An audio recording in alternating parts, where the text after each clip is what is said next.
नमस्कार जी। मैं पहले कल का रिवाइज कराने लगी हूँ एक बार। कल हम लोगों ने किया था ग्रहों का बल राशि परिवर्तन के आधार पर, राइट। इसमें हमने सबसे पहले रामायण के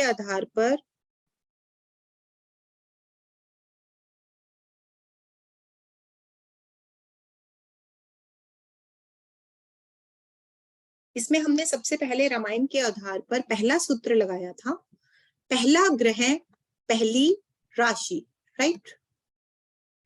तो ज्योतिष के हिसाब से सीरियल ऑर्डर में पहला ग्रह होता है, सीरियल ऑर्डर में सूर्य, पहली राशि होती है मेष। जब सूर्य मेष राशि में आता है तो वो पावरफुल हो जाता है, और जब सूर्य के ठीक ऑपोजिट सातवीं राशि में जाता है तो वो कमजोर हो जाता है। जैसे कि मैंने कल फॉर्मूला क्लियर किया था, सूर्य के ठीक ऑपोजिट शनि चलता है। मतलब सूर्य यदि मेष राशि में पावरफुल है तो शनि मेष राशि में कमजोर हो जाएगा, करेक्ट। अब सूर्य यदि तुला राशि में कमजोर है तो शनि वहां पे पावरफुल हो जाएगा, करेक्ट।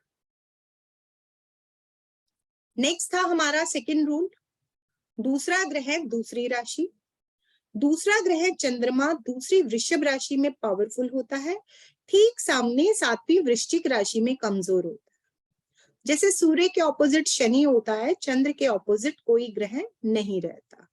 नेक्स्ट, इसके बाद नेक्स्ट था आपका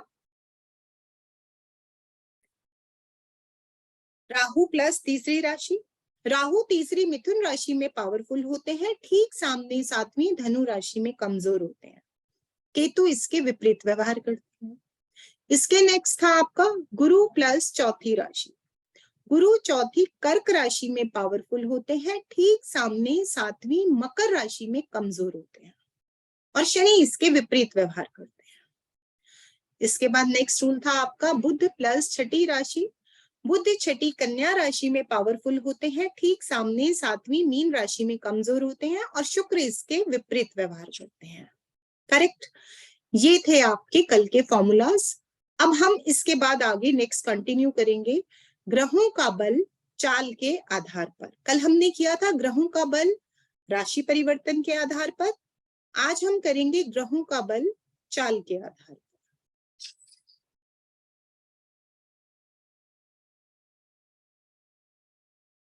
देखिए,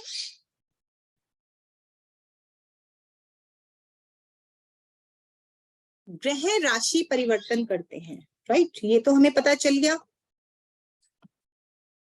कि ग्रहों की राशि परिवर्तित होती है। अब अगर राशि परिवर्तित करते हैं तो डेफिनेटली चलते हैं, अगर चलते हैं तभी राशि परिवर्तन होता है ना। तो ग्रहों की चाल दो प्रकार की होती है, एक होती है वक्री और एक होती है मार्गी।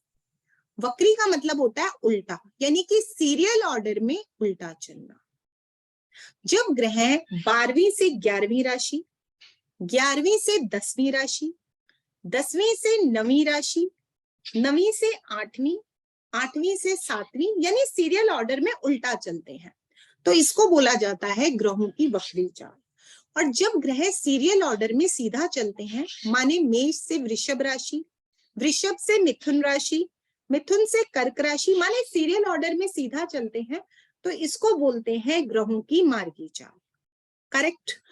अब हमारे ज्योतिष शास्त्र में राहु और केतु दो ऐसे ग्रह हैं जो हमेशा विपरीत चलते हैं, मतलब वक्री चलते हैं। आज की डेट में राहु महाराज जो उनकी 1.5 साल की आयु है पूरी करके मेष राशि में गोचर कर रहे हैं। जब इनका मेष राशि में समय पूरा हो जाएगा 1.5 साल का, तब ये मेष से अगली वृषभ राशि में नहीं जाएंगे, मेष से पीछे मीन राशि में जाएंगे। जब मीन राशि में पूरा हो जाएगा तो मीन से कुंभ राशि में जाएंगे, ठीक है। क्योंकि ये ग्रह नहीं, छाया ग्रह है, तो इनका व्यवहार सामान्य ग्रहों से विपरीत रहता है। सूर्य और चंद्र ये हमेशा सीधे चलते हैं। सूर्य का एग्जाम्पल आपने कल भी किया था, मकर से कुंभ राशि, कुंभ से मीन राशि, मीन से मेष राशि, मेष से वृषभ, माने सीरियल ऑर्डर में सीधा चलना, करेक्ट। तो जब ग्रह सीरियल ऑर्डर में सीधे चलते हैं तो उसको हम कहते हैं ग्रहों की मार्गी चाल, और जब ग्रह सीरियल ऑर्डर में उल्टे चलते हैं तो उसको हम कहते हैं ज्योतिष शास्त्र में ग्रहों की वक्री चाल। करेक्ट। अब 2 ग्रह हो गए आपके सीधे और 2 ग्रह हो गए आपके उल्टे, बच गए बीच के 5 ग्रह, मंगल, बुध, गुरु, शुक्र, शनि। ये 5 ग्रह, इनको सीधा चलना रिकमेंडेड है अगर हम बिल्कुल साधारण भाषा में बोलें, परंतु ये भी कभी कभी वक्री चलते हैं, ऐसा मान लीजिए। तो जब भी कोई व्यक्ति सामान्य चाल से सीधा चलते चलते उल्टा चलना शुरू करता है तो डेफिनेटली वो अधिक समय लेता है। फॉर एग्जाम्पल, मेरे घर से मेरा दफ्तर 10 मिनट की दूरी पर हो, मैं अपने घर से चलूं, आधे रास्ते में मुझे जाके याद आ जाए कि भाई मेरा कुछ जरूरी सामान तो घर रह गया, अब क्या होगा? मैं दोबारा घर वापस जाऊंगी, सामान उठाऊंगी, फिर से दफ्तर जाऊंगी। निश्चित रूप से मुझे 10 मिनट से ज्यादा समय लगेगा। एज ए रिजल्ट मैं अपने दफ्तर देर से पहुंचूंगी। अगर कोई मीटिंग चल रही थी तो वो मैं अटेंड नहीं कर पाऊंगी। हो सकता है कि मुझे मेरे बॉस से डांट पड़े, हो सकता है कि मेरी शॉर्ट लिव लगे, हो सकता है कि मेरी सैलरी कटे, हो सकता है मेरा मूड खराब हो। मतलब जितने भी लोग नौकरी करते हैं वो ये बात बड़े अच्छे से जानते हैं कि अगर वो बिना बताए देर से पहुंच रहे हैं और उनका कोई जरूरी काम मिस हो रहा है तो उन्हें उसके कंपनसेशन में उस हर्जाने का कुछ ना कुछ जरूर भुगतना। तो ठीक है, ऐसे ही जब एक सामान्य ग्रह को 45 दिन, सपोज मंगल को, देखिए नियम है मंगल को 45 दिन चलना अलाउड है। अब मंगल महाराज मिथुन से कर्क की तरफ गमन कर रहे हैं, 45 दिन का उनका चाल है। 20 दिन सीधा मार्गी चलने के बाद सपोज वो 1 महीना वक्री चलते हैं, यानी कि उल्टा चलते हैं, मिथुन राशि क्रॉस करते करते, क्योंकि 20 दिन वृषभ के अंदर पहुंच जाते हैं, फिर वहां से सीधा चलना शुरू करते हैं।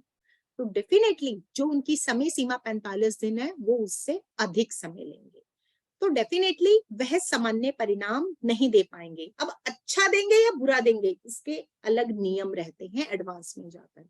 बस इसको ऐसा समझ लीजिए, ग्रहों की पावर को, ग्रहों के काम करने के तरीके को वक्री होना भी प्रभावित करता है, अगर इसको साधारण भाषा में कहें। परंतु राहु केतु का वक्री होना कोई भी ऐसा प्रभाव नहीं देता है। कारण क्या? राहु केतु की तो सामान्य चाल ही वक्री है, कोई नई बात तो हो नहीं रही। अब वो हमेशा वक्री उल्टे चल रहे हैं, सूर्य चंद्र हमेशा सीधे चल रहे हैं, तो उनका जो डेस्टिनेशन पे पहुंचने का टाइम है वो फिक्स रहता है।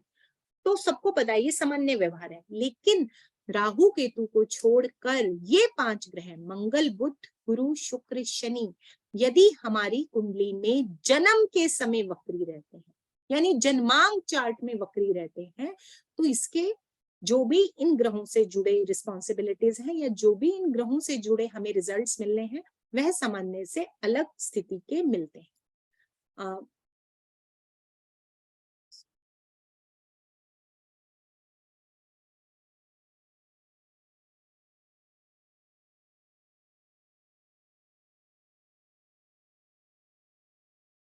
देखिए, ये मैं आप लोगों को एग्जांपल दिखा रही हूँ।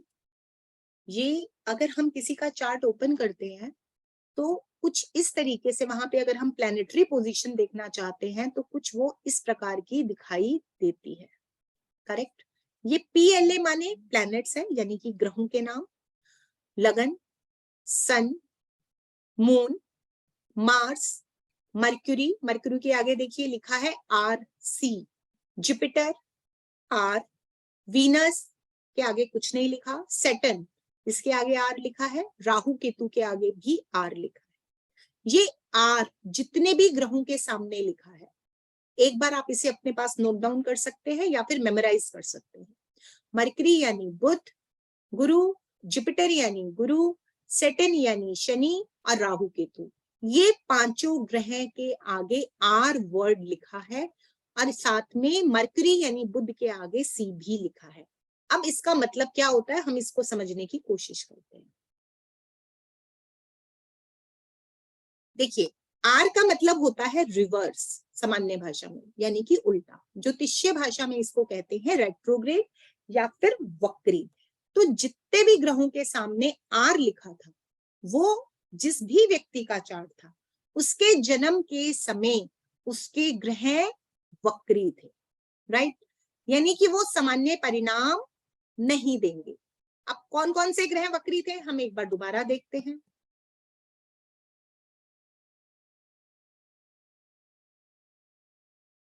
सी दिस, यहां पर आपके mercury, Budh, Jupiter, Guru, Saturn, are, ये 3 ग्रह वक्री थे। राहु केतु तो सामान्य बात है, हमेशा ही वक्री होते हैं, राइट। अब जन्म के समय ये जो ग्रह वक्री थे बुध, गुरु और शनि, राहु केतु को छोड़कर ये हमेशा वक्री होते हैं। बुध, गुरु, शनि ये उस व्यक्ति की कुंडली में सामान्य रूप से काम नहीं करेंगे। अब सी क्या होता है, अब हम सी जानने की कोशिश करते हैं, राइट। सी का मतलब होता है कॉम्बस्ट। कॉम्बस्ट का मतलब अस्त। इस बात को आप सूर्यास्त से समझ सकते हैं। इस समय सनसेट हुआ हुआ है, सूर्यास्त हुआ हुआ है, तो इसका क्या मतलब है, सूर्य की किरणें धरती तक नहीं आ रही। अब हम सूर्य की गर्मी और सूर्य की रोशनी को कंपनसेट करने के लिए या फिर उसकी जगह खामियाजा पूरा करने के लिए हम सब लोग क्या करते हैं, या तो लाइट जलाते हैं, या जनरेटर चलाते हैं, या टॉर्च जलाते हैं, या आग जलाते हैं, या सोलर लाइट जलाते हैं। यानी कि किसी भी तरीके से हम लोगों ने सूरज की कमी और सूरज की गर्मी को पूरा करने के लिए सब्स्टिट्यूट्स का यूज करते हैं, जिसके लिए हमारी एनर्जी भी लगती है, जिसके लिए हमारे पैसे भी लगते हैं। लेकिन ऐसा होने के बाद भी हम सूर्य जैसी रोशनी और गर्मी पैदा नहीं कर पाते। इसका क्या मतलब हुआ, यदि किसी व्यक्ति का कोई ग्रह उसके जन्म के समय अस्त है तो उससे जुड़ा जो भी तत्व है वो उसकी बॉडी में उस समय थोड़ा वीक रह जाएगा, क्योंकि उसके जन्म के समय उस ग्रह की रोशनी, उस ग्रह की किरणें, उस ग्रह की ऊर्जा धरती तक पूरी तरह से नहीं आ रही थी।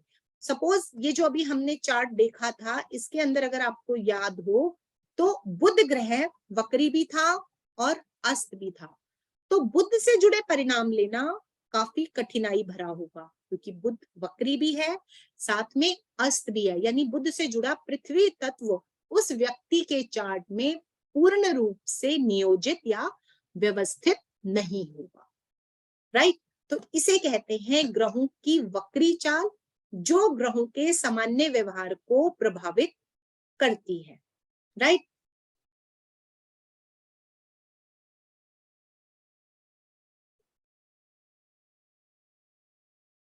यहां तक समझ आया आप लोगों को ग्रहों की वक्री चाल? क्लियर हो गया? Yes ma'am. सभी को क्लियर है? अगला पॉइंट शुरू करें, ग्रहों की आयु। Yes ma'am. ठीक है, यस।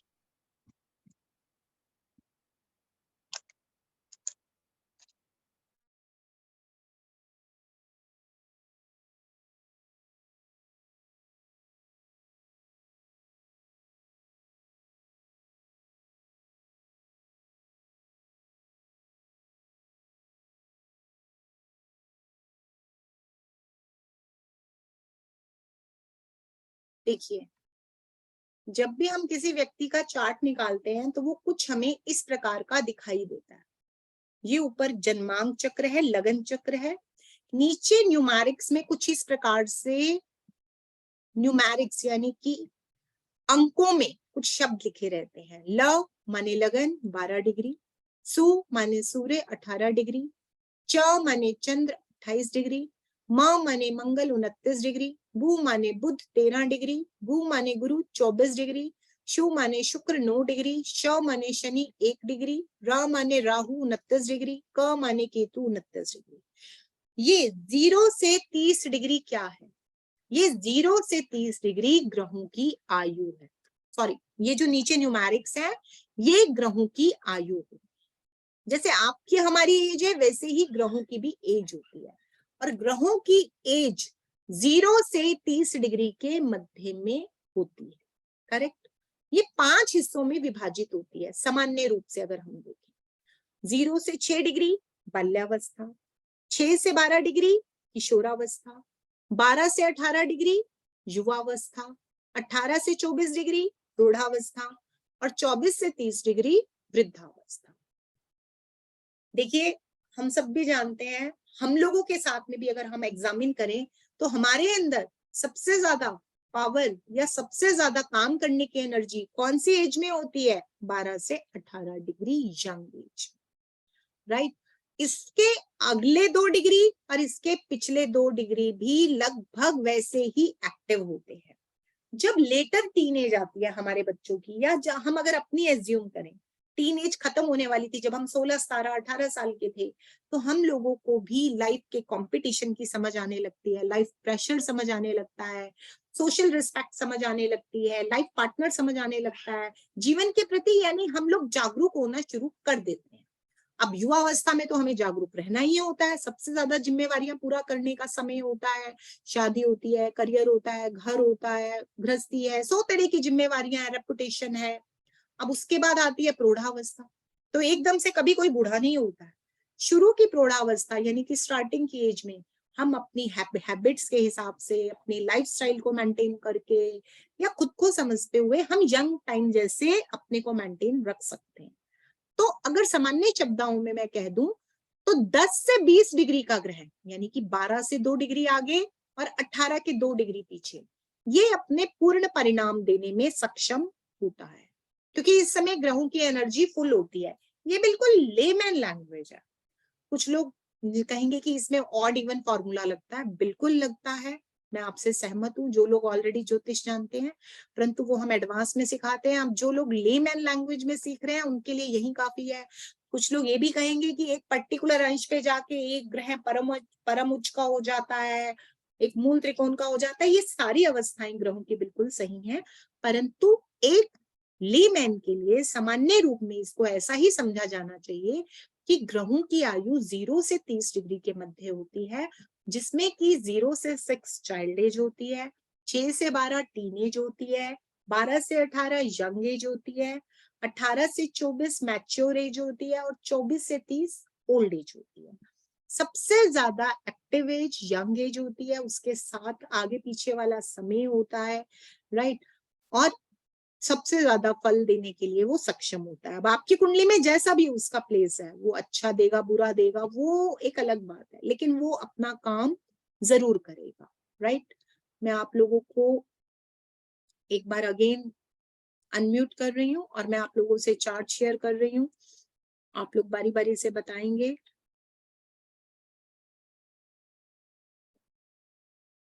कि किसकी क्या एज है।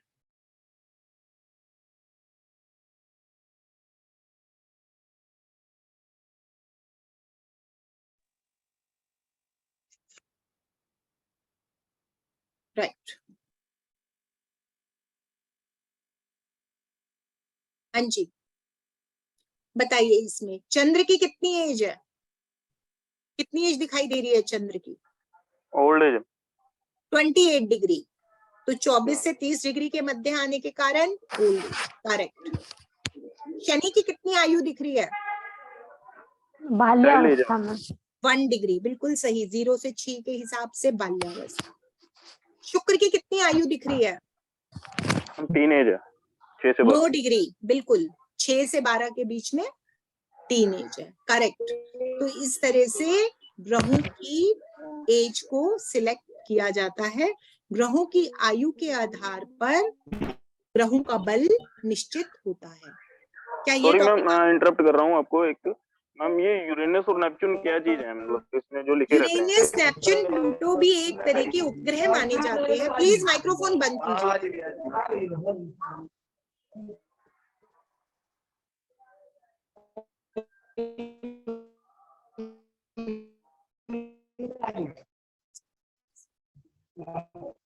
हेलो, देखिए जिसको भी बोलना है वो हैंड रेस करे। मैं आप लोगों से एक बात पूछती हूँ, हर्षल, नेपच्यून, प्लूटो ऐसा मान लीजिए उपग्रह है। जिस समय में ज्योतिष शास्त्र का निर्माण हुआ था, जिसको हम बेसिक पढ़ते चले आ रहे हैं, उस समय हर्षल, नेपच्यून, प्लूटो नहीं थे। और हमारे पौराणिक ज्योतिष शास्त्र जितने भी नियम बने हैं वो 9 ग्रहों पर बने हैं, जिस तरह आप राहु को शनि की छाया मानते हैं, केतु को मंगल की छाया मानते हैं, वैसे ही कुछ लोग हर्षल, नेपच्यून, प्लूटो को भी अलग अलग ग्रहों की छाया मानते हैं। लेकिन अभी तक ज्योतिष शास्त्र में इसके सिद्धांत फिक्स नहीं हुए हैं। लेकिन उपग्रह हैं, दिखने लग गए हैं, हम लोग साइंटिफिक हो गए हैं, तो उसको सॉफ्टवेयर शो करता है, रिप्रेजेंट करता है, बस इतना ही है। ठीक है। हाँ जी प्रिया जी बोलिए, क्या बोलना चाहते हैं मैम? मैंने अनम्यूट कीजिए आप अपने आप को। जी मैम, मुझे ये पूछना है कि आपने बताया कि ग्रह कुछ दिनों तक, मतलब 1.5 साल तक वो रहते हैं या फिर 45 डेज तक रहते हैं, तो अगर वो दिनों में रहते हैं तो फिर उनकी आयु डिग्री में क्यों मापी जाती है? देखिए, डिग्री में आयु क्यों मापी जाती है, ये आप घटी पल वाला तो सीख नहीं रहे हैं ज्योतिष। अगर वो 45 दिन में रहता है तो वो 30 डिग्री को 45 दिन में ही पूरा करेगा मैम। अगर कोई 2.5 साल रहता है तो वो 2.5 साल को, वो जो 2.5 साल है उसी में 30 डिग्री को पूरा करेगा। ये ग्रहों की आयु की अवस्थाएं हैं, और वो जो है कि वो कितने दिनों तक रहेंगे, कितने दिन रहेंगे, एक अलग पैरामीटर है। डिग्री से आयु मापना अलग पैरामीटर है। ठीक है। जी हाँ जी, राइट। हाँ जी योगेश जी आप बताइए। मैम, हाँ जी, आपने बोला हर्षल, नेपच्यून और प्लूटो उपग्रह है, एक दिखते तरीके हैं से अभी छायाग्रह ही सूर्यमंडल मान में, लीजिए, उपग्रह, छायाग्रह, कुछ भी कह पर लीजिए। उनका क्या असर होता है? सर, हमारे ज्योतिष शास्त्र में जिसके ऊपर सिद्धांत नहीं बने हैं, देखिए ये बाद में खोजे गए हैं। मतलब देखिए साइंस एडवांस हो रही है, चंद्र के अपने बहुत सारे उपग्रह हैं। मतलब अगर आप पढ़ेंगे तो शनि के, जुपिटर में 5th क्लास के स्टैंडर्ड के सिलेबस में भी लिखा होता है, हर एक ग्रह के अपने उपग्रह हैं। लेकिन उनके ऊपर स्टडी नहीं की गई है। 9 ग्रह ही मेन प्रभाव देते हैं कायदे से। वेल, हम पढ़ते थे तो सूर्य पूरे सौर मंडल को प्रकाश देता है कायदे से, सूर्य सभी ग्रहों को एनर्जी देता है, चंद्र का भी अपना प्रकाश नहीं है, करेक्ट। तो आगे से जो आप जिन उपग्रहों को लेके आ रहे हैं, उनका हमारे ज्योतिष शास्त्र में कोई औचित्य नहीं है। तो आउट ऑफ लीक जाने वाली बात है। अगर मैं ये कहूं कि सारा का सारा आपका मैथ्स 0 से 9 के अंदर है, क्या आज तक कोई नया नंबर इन नंबर्स के बियॉन्ड जाके आया? ऐसा ही मानिए कि आपको 9 ग्रहों पे ही काम करना है, करेक्ट। ओके जी, हाँ जी, ठीक है। मैं आगे एक टॉपिक रह गया, उसको कवर करते हैं, उसके बाद हम डिस्कशन करते हैं, राइट। तो ये था ग्रहों की आयु के आधार पर बल। अब हम लोग सीखेंगे कि कैसे हम सबकी कुंडलियां एक दूसरे से अलग हो जाती है, राइट। ये जैसे ग्रहों की आयु होती है, वैसे ही कुंडली में लगन की भी आयु होती है।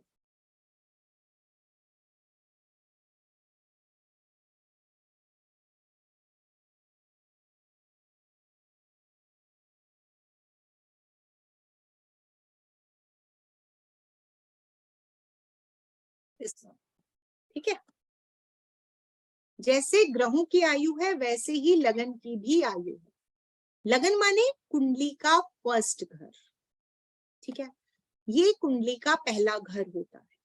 पहले हम घरों के नंबर डाल लेते हैं, 1 2 3 4 5 6 7 8 9 10 11 12,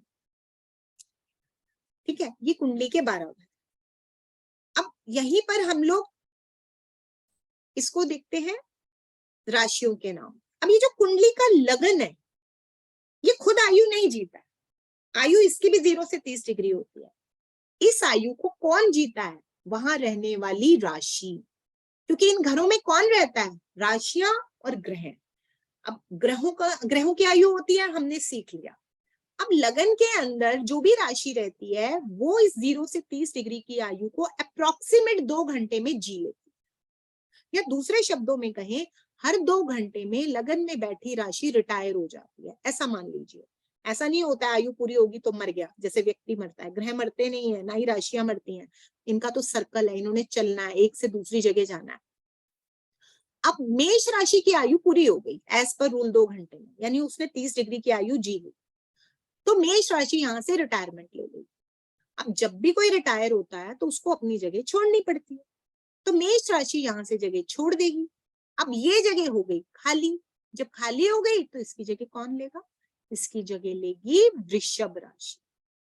वृषभ राशि मेष की जगह पर आ जाएगी, क्योंकि सेकंड नंबर वाला ट्रांसफर होकर के, प्रमोट होकर के फर्स्ट नंबर की सीट पे आ जाता है। इसको ऐसा समझिए, फर्स्ट क्लास ऑफिसर रिटायर हो गया, जो फर्स्ट नंबर पे बैठा था उसने अपनी जगह छोड़ दी, तो सेकंड क्लास में जो वृषभ बैठी थी वो वृषभ नंबर 1 पे लिखी जाएगी। अब सेकंड हाउस खाली हो गया, अब सेकंड वाले की जगह कौन लेगा? जो थर्ड में बैठा है, यानी मिथुन राशि सेकंड में शिफ्ट हो जाएगी। ठीक है, ऐसे ही अब मिथुन रिटायर हो, मिथुन सेकंड में चला गया तो कर्क थर्ड में चला गया, सिंह फोर्थ में चला गया, कन्या फिफ्थ में चला गया। मतलब सब एक दूसरे के पीछे पीछे ऐसे रोटेट होते जाएंगे और 2 घंटे बाद आपका ये चार्ट बन के रेडी हो जाएगा। यानी कि जो वृषभ यहाँ था वो यहाँ आ गया, जो मिथुन यहाँ था वो यहाँ आ गया, जो कर्क इस घर में था वो यहाँ आ गया। घरों के नंबर फिक्स है, वहां पे राशियां स्टेप बाय स्टेप रोटेट कर रही हैं। और मेष राशि कहाँ चली गई? 12वें में चली गई। करेक्ट। अब वृषभ राशि भी 2 घंटे बाद रिटायर होगी, क्योंकि रूल ऐसा ही है। तो वृषभ राशि की जगह किसने ले ली? ध्यान से देखिएगा इसको, सेकंड हाउस में अब यहाँ मिथुन है, राइट? तो यहाँ इसकी जगह किसने ले ली? मिथुन ने ले ली। अब मिथुन से आगे कौन था वहां पे? कर्क। यहाँ पे कर्क था, वो यहाँ आ गया। अब मिथुन राशि रिटायर हो गई तो मिथुन की जगह किसने ले ली? कर्क ने ले ली। कर्क रिटायर हो जाएगा तो कौन ले लेगा जगह? आ जाएगा। सिंह रिटायर हो जाएगा तो कौन ले लेगा? कन्या। यानी कि 12 राशियां और 24 घंटे, 2-2 घंटे अगर हम अप्रोक्सीमेट मान रहे हैं तो हर राशि 12 के 12 घरों में एक बार पूरा सर्कल कर लेगी। इस कारण हम सबकी कुंडलियां हर 2 घंटे में एक दूसरे से अलग हो। करेक्ट। 2 घंटे तक एक लगन चार्ट वर्क करता है, अप्रोक्स 2 घंटे। ठीक है।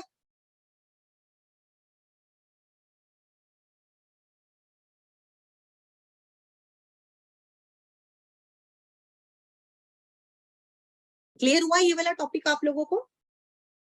Yes ma'am. Yes ma'am. हम लोगों की कैसी कुंडलियां, कल परसों एक सर पूछ रहे थे, मुझे आज वो दिखाई नहीं दे रहे हैं, शायद मैम वीडियो देखेंगे। हाँ जी मैम,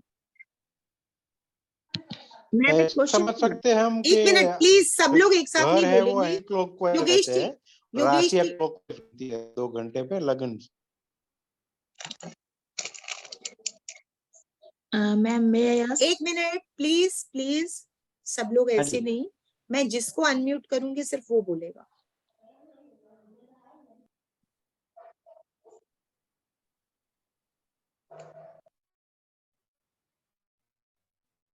हेलो।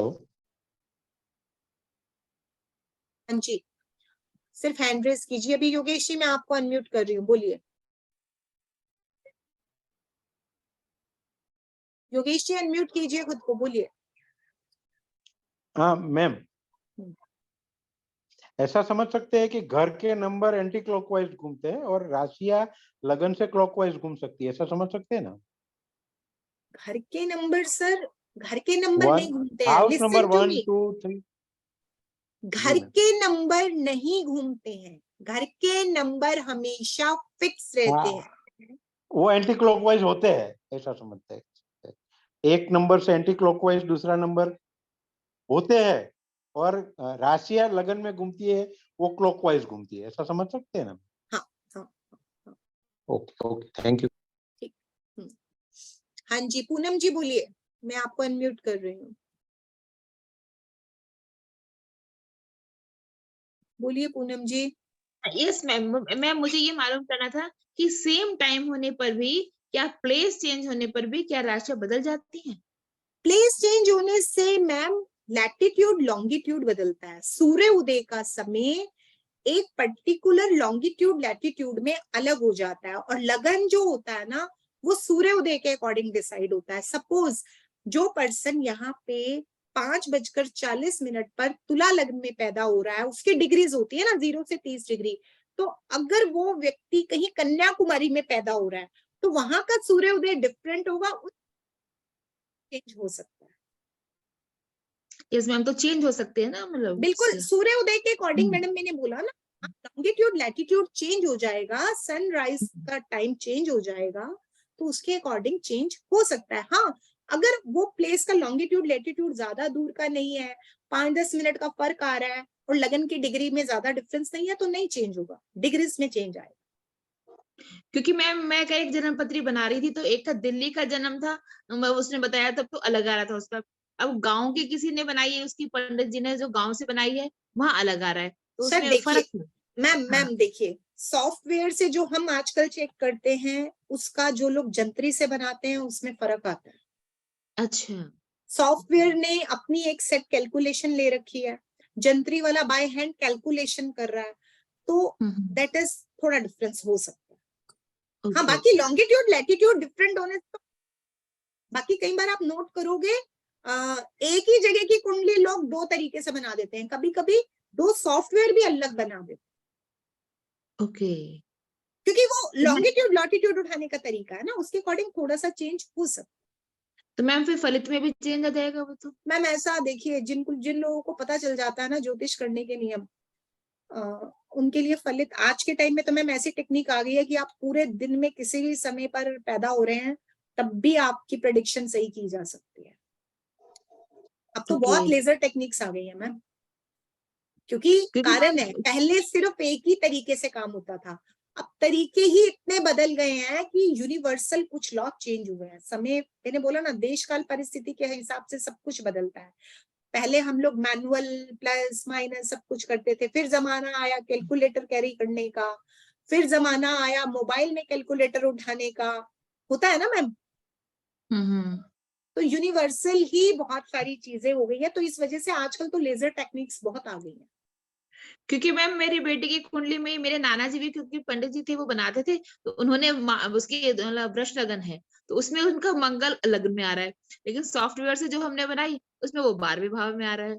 हाँ मैम, हो सकता है, ऐसा हो सकता है, मैंने आपको बोला ऐसा हो सकता है, हो सकता ओके। है। हाँ जी, ये person to person ma'am depend कर जाता है ना, जिसने बाय हैंड कैलकुलेट किया है, जिसने सॉफ्टवेयर वाले ने क्या कैलकुलेशंस लगाई थी, वो लॉन्गिट्यूड लैटिट्यूड, वो यूनिवर्सल किस तरह, वो हर डिग्री का, अब उसने एक लॉन्गिट्यूड लैटिट्यूड अलग को उठा करके उसकी कैलकुलेशन के हिसाब से डाल दिया, बिल्कुल हो सकता है मैम। हाँ, तो मैम फिर फलित में भी तो फर्क आ जाएगा ना, मैम परिणाम मैंने आपको बोला ना बार बार, अब वो मैम एक तो अपना वीडियो ऑन कीजिए please. Okay ma'am, yes ma'am. हाँ जी, मैंने आपसे बोला ना मैम, अब वो जमाना आ गया है कि ये बोल दीजिए इस तारीख पे पर्सन पैदा हुआ है, नहीं है टाइम तो भी एक्यूरेट दे देंगे। ओके, इसीलिए मैंने पूछा था अपनी बेटी की जन्म पत्री में दिखवानी है मैम, कि वो हाँ, नाना जी वाली सही मानूं या फिर मैं नहीं ऐसे मैम, जिसको देखनी आती है ना मैम, वो तब भी बता देगा। बाकी अगर उस तरीके से भी कर रहे हैं ना, अगर आप पर्टिकुलर एक ही चीज के पीछे पकड़ना चाहती हैं, तो वो व्यक्ति के स्वभाव, व्यक्ति के डील डोल, व्यक्ति के जीवन के कुछ घटनाओं से ही चेक कर लेगा कि इसके जीवन, इसकी कुंडली कौन सी सूट करती है, कौन सा प्लेनेट सूट करता है। पर इसकी भी जरूरत नहीं रहती है, आजकल तो बहुत चीजें चेंज हो गई है मैम। ओके मैम, हाँ क्योंकि जी, नाना जी से मुझे इंटरेस्ट आया एस्ट्रोलॉजी में, तो जी जी, हाँ जी जी जी, ठीक है, राइट। और किसी की कोई क्वेरी है? अक्ष कुमार जी, अनम्यूट कीजिए। हाँ जी मैम, मैम मैंने पूछना था लगन की, जैसे डिग्री 18 डिग्री है, तो तो उसमें भी 2 घंटे का टाइम ही लगेगा 18 से 30 जाने के लिए? सर 0 से 30 डिग्री उसने 2 घंटे। हेलो जी सर, हाँ जी मैम। कैमरा ऑन कीजिए अक्ष कुमार जी।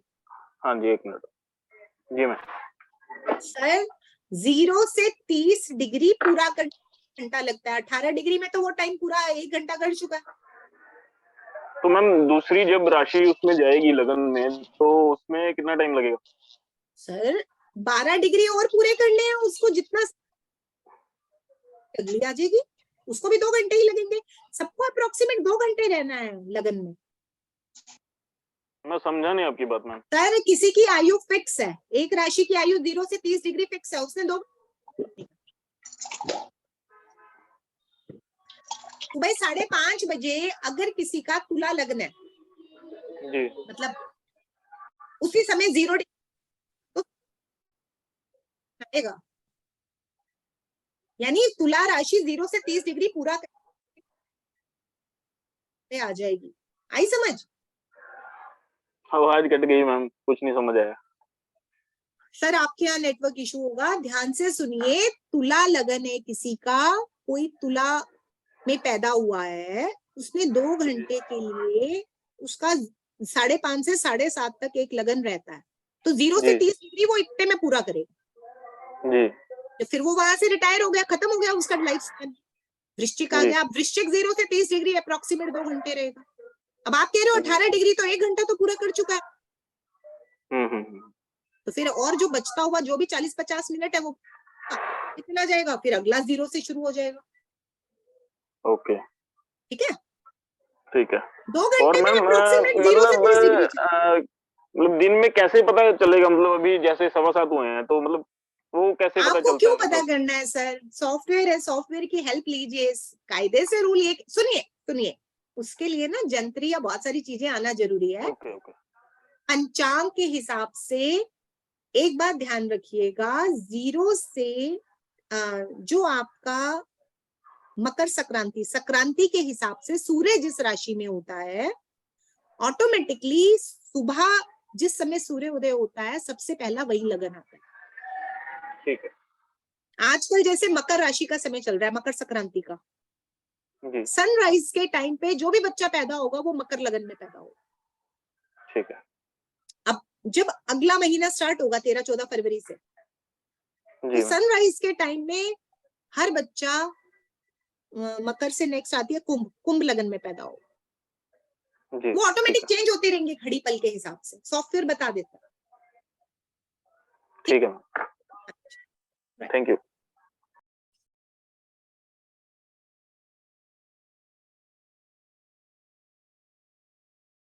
और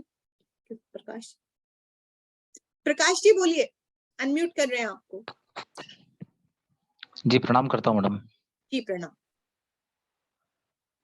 एक छोटी सी क्यूरी आ गई माइंड में जब आपने ये पूछिए। प्रश्न मतलब ये सब सब्जेक्ट लिया है, तो जब ट्विंस बच्चे जन्म लेते हैं तो उनमें तो 1 मिनट का या कभी 1.5 मिनट का, कभी 2 मिनट सर का, उसको 5 मिनट का कैलकुलेट करने का तरीका अलग होता है, अलग अलग ग्रह से किया जाता है। ट्विंस अच्छा बच्चों अच्छा। में कैलकुलेशन करने के लिए कुंडली अलग अलग ग्रहों से शुरू होती है, उसके नहीं, नियम अलग लिसन होते हैं। लिसन मेरी बात तो सुनिए आप पूरी। तो उनका लग्न तो लगभग दोनों का सेम एक होगा ही, कुंडली तो एक ही बैठेगी ना, ये मेरा तब भी प्रश्न है। सर, मैं आपको वही जवाब दे रही हूँ, सेम लग्न होते हुए भी अलग अलग ग्रह से उनकी कुंडली बनाई जाती है, उसके नियम अलग होते हैं। अच्छा सेम अच्छा। लग्न कुंडली होते हुए भी एक फॉर्मूला होता है जुड़वा नहीं, बच्चों। हाँ मेरे मन में सब प्रश्न आया था कि जब एक वो भी जन्म ले रहा है, ये भी जन्म ले रहा है, सर विद इन मैंने 1 मिनट, लिसन टू हाँ मी, हाँ विद इन 1 मिनट, तो भाई उनके हम जब देखते हैं, मेरा मतलब अनुभव की बातें हैं कि एक डॉक्टर बन गया और दूसरा कुछ बन नहीं पाया, चार्ट तो चेंज हो भाई जाते हैं, है ना, चार्ट तो वो चेंज। समझ में नहीं आया कि भाई ये ऐसा बन गया और वो ऐसा बना, जबकि जन्म का समय एक ही था। एक सर प्रश्न था मेरे मन का है। हाँ, मैं आपको वही जवाब दे रही हूँ। जुड़वा बच्चों में बड़े बच्चे की और छोटे बच्चे की कुंडली कैलकुलेट करने के लिए लगन का नहीं, अलग विधि का सहारा लिया जाता है। अच्छा अच्छा अच्छा, हाँ समझ गया, मेथड ठीक है। चेंज होता है, अच्छा अच्छा अच्छा, हाँ ठीक ठीक ठीक। एडवांस में जाके वो रूल्स आते हैं। हाँ हाँ, क्योंकि बाकी एक प्रश्न तो बात ध्यान बनता। रखिएगा, एक बात ध्यान रखिएगा, अगर हम पराशरी से भी इसको हेल्प लेना चाहते हैं तो मैं सर 1 से 2 मिनट के अंदर भी बहुत सारी चीजें और बदल जाती हैं। लाइक लगन सेम रहने पर भी आपके नौमांशा, दशमांशा, सप्तमांशा, षोडशांशा, जो 16 प्रकार के वर्क सपोर्ट करते हैं, उनमें बहुत चेंजेस आते हैं।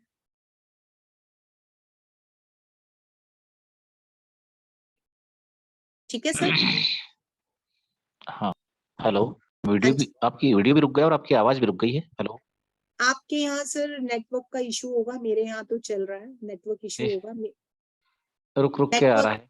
ठीक ठीक ठीक, हाँ ओके, धन्यवाद, शुक्रिया। जी सर, थैंक यू। हाँ जी, अभी किसी का और कोई क्वेरी है तो बताएं, नहीं तो आज के चैप्टर को यहीं पे खत्म करते हैं। सप्तमांश के अंश से कैसे बच्चों का पता लगा सकते हैं? मैम यहाँ सप्तमांशा बहुत एडवांस का टॉपिक है, वो यहाँ नहीं बताया जा सकता। जिसको मुझे नहीं पता है आपका लेवल क्या है ज्योतिष में, सप्तमांशा मैं उससे डिस्कस करूंगी ना। सप्तमांशा जानने से पहले और बहुत सारी चीजें जानना जरूरी है। मैं बनाती हूँ मैडम कुंडली। तो भी बनाती मैडम मैं हूँ। यहाँ डिस्कस नहीं कर सकती, ये डेमो बेसिक का है, ठीक है। हाँ जी, राइट। अभी आज का चैप्टर जो मैंने आज के टॉपिक कवर किए थे वो क्लियर हो गए सबको? Yes yes ma'am. वहां तक तो क्वेरी नहीं है ना? Yes ma'am, clear. ठीक ठीक।